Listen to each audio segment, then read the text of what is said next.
Austin Trusty delivered a man-of-the-match performance in Bologna, and he's got an emotional message for the fans. Chris Sutton has noticed something interesting about Martin O'Neill before the big match. Plus, we've got major transfer news, a target who wants Celtic over Rangers, and a big money move that's just slipped through our fingers. But first, make sure you like this video and subscribe to the channel for more Celtic content. Austin Trusty's man of the match display in Bologna was absolutely nothing short of heroic, and he's calling it his favourite night in the green and white hoops.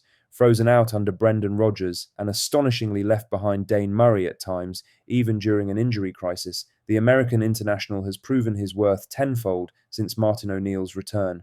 Trusty was absolutely monumental on Thursday night, defending like a man possessed as Celtic clung on to a vital 2-2 draw away from home. Not only did he pop up with what proved to be a crucial goal, stabbing home a Kieran Tierney corner for Celtic's second of the night, but his defensive numbers were just as jaw-dropping. 1 clearance off the line, 3 blocks, 17 clearances, and 3 interceptions. It was a truly mammoth shift in the heart of defence. If Mauricio Pochettino wasn't watching, someone from the USA camp surely was. The World Cup squad selection looms this summer, and Trusty's chances of making it have never looked better. He was rightly buzzing after the game, taking to social media to say, "One of my personal favourite nights in a Celtic jersey, despite only coming away with a point. Proud of the team for persevering through a tough away night. Travelling fans were amazing as always. Performances like that don't just earn points, they earn trust. And right now, Trusty has the trust of his manager, his teammates, and the Celtic support." Now for the main story, as, at the start of the transfer window, talk around Nico Seeger ramped up quickly, with reports suggesting a deal with Celtic was close. Some even claimed that an agreement was on the verge of completion. However, those suggestions were premature. Celtic News were quick to shut down the rumours at the time, reporting that while Celtic do hold an interest in the Croatian-born Canadian midfielder, there was no advanced negotiation, no agreement on personal terms, and no deal imminent. 2 weeks later, that remains the case, though the club has continued to monitor Seeger's situation closely, and that seems to have been the case, with reports emerging on Friday relinking the player to Celtic. Rangers have also been linked with the player, but it's now emerged that Seeger would prefer a move to Celtic over Ibrox. That could prove pivotal if either Glasgow side makes a firm move in the coming days. Speaking on the situation, Mark Hendry confirmed, "I do believe that Rangers were the other club, or one of the other clubs, that were sniffing around. But the player wants a move to Celtic, or at the very least would prefer a move to Celtic, which I'm sure fans will be delighted to hear.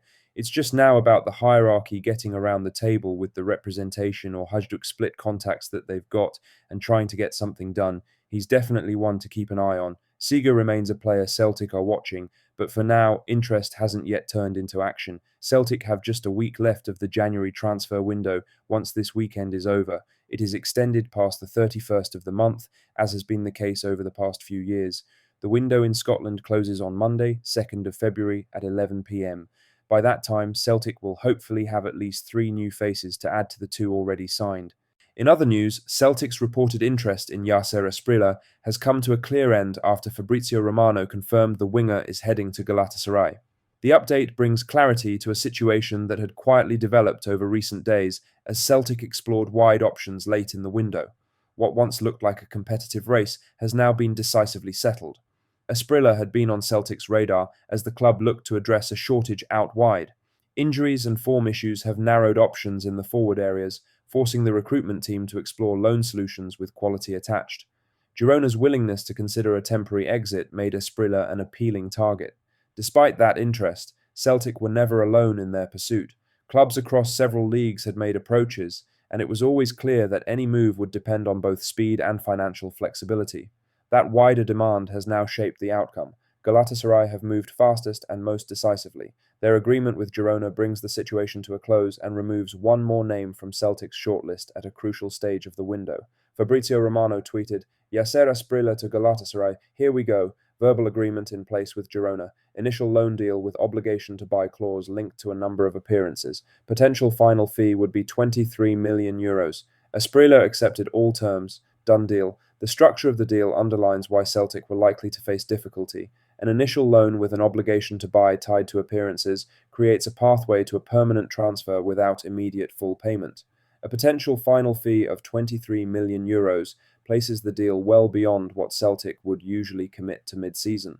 That financial reality matters. Celtic's transfer model is built on sustainability, and while ambition remains, deals of this scale are rarely pursued without long-term planning. The obligation element would also have limited flexibility, particularly if the player needed time to adapt. From Celtic's point of view, the update simplifies matters. There is no longer a need to wait or hedge on Asprilla's decision, allowing attention to shift fully to other targets. With time ticking down in the window, clarity is often as valuable as success. It also reinforces the competitive nature of the market Celtic are operating in. Loan deals for high-value players now regularly include conditions that push clubs toward permanent commitments. That trend narrows the pool of realistic options for clubs working within tighter frameworks. Celtic's interest was never framed as advanced or exclusive. The club had made contact, gathered information, and assessed feasibility. In other news, Martin O'Neill addressed Celtic's transfer position as the January window continues to move toward its closing stages. The manager was speaking amid a busy period on and off the pitch, with domestic pressure and European ambition shaping decisions. His comments reflected a calm but focused approach. Celtic have already added to the squad this window, but there remains a clear sense that work is ongoing.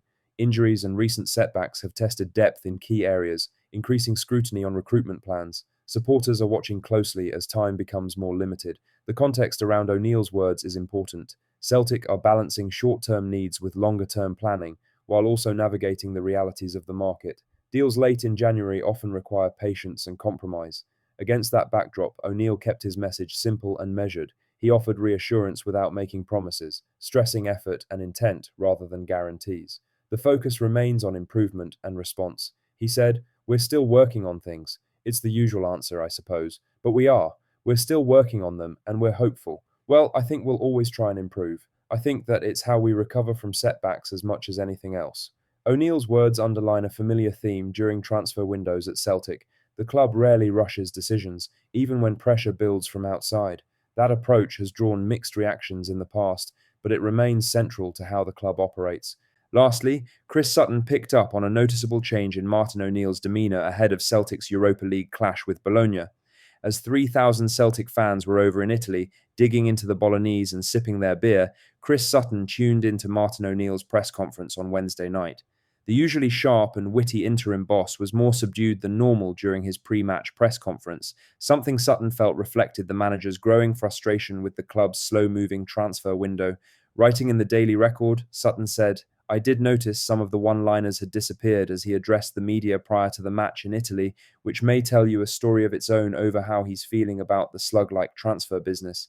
He is still waiting for more arrivals, which are still clearly needed, and Martin is going to have to pitch a striker straight into a huge game hoping than knowing he can cope." O'Neill's low-key tone came just before Celtic confirmed the loan signing of Thomas Kvankara from Borussia Mönchengladbach, the club's first striker addition of the window. But whatever was going on behind the scenes, it was a team full of heart, fight, and determination that turned up in Italy. That's all the latest Celtic news for today. Make sure you hit that like button, subscribe for more daily Celtic updates, and drop a comment below with your thoughts on Kvankara's potential debut. We'll see you in the next one. Hail, hail.